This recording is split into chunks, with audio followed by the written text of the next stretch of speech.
тий. Одоо радио телевизийн бүхий одоо эдгээр юу бол бүгдийн одоо тестрээр хийж байгаа шүү дээ. За тэгэхээр энэ тестрийг онцлогтой.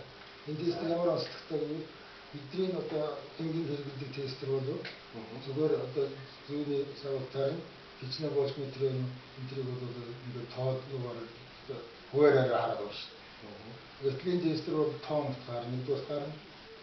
Хичнээн болж хичнээн мэдэн хэрэг байна.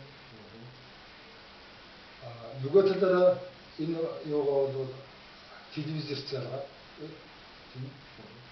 асар компьютер залгаад янз бүрийн хэлбэрээр цаад гэмтлийг бол шууд экран дээр хэлэхдээ хаана яасан байгаа ялгаж үзэж байна. Энэ утгаараа бол одоо энэ үйлдвэрлэсний дэлгэн газар энэ ч гэсэн одоо энэ маш орчин үеийн авдагтай би 92 онд авснаас хойш 4 жил хэрэгжилж байна. Тэнд ямарс нэг жил манай өнөөдрийн төчин энэ учраас гарын гал учраас хамгийн их нэмтийн чадварч яаж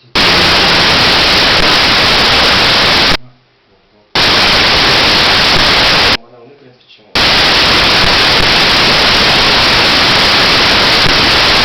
хэсэг юм бол 1934 дугаар таахгүй гэж бидний санал болгож байгаа юм дээр бас саналаа өгөөрэй гэж хүсэх байна. Тэгэхээр анхны тестийн анхны дуудах нь бол 300 мянгаас эхэлж дуудах юм. Тэгэхээр энэ тестийн ач холбогдол та бүхэн өмнө сая төчний ярианаас ойлгож авсан ба энэ компьютертэй холбоотой тухайн зүйлийг хэмжиж тооцоолын компьютер дээр хийх боломжтой. За энэ тестрийг мэдэхгүй үзэж байхгүй гэж бодож байна. Тэгэхээр энэ тестер бол маш ач холбогдол өндөртэй нэг зүйл байна. Тэгээд энэ манай өнөөдрийн Монголын одоо бүтээгч эрхлэх хэвцээ холбооноос өргөмжлийг хүртсэн бүтээгч анхны бүтээгчүүд хэрэглэсэн өргөмжлийг авсан дугаараар одоо арын багж үсэл бас бэлгшээж авах, бодлож авах гэсэн юм бол 1944 дугаартай холбогдорой гэж хүсэж байна.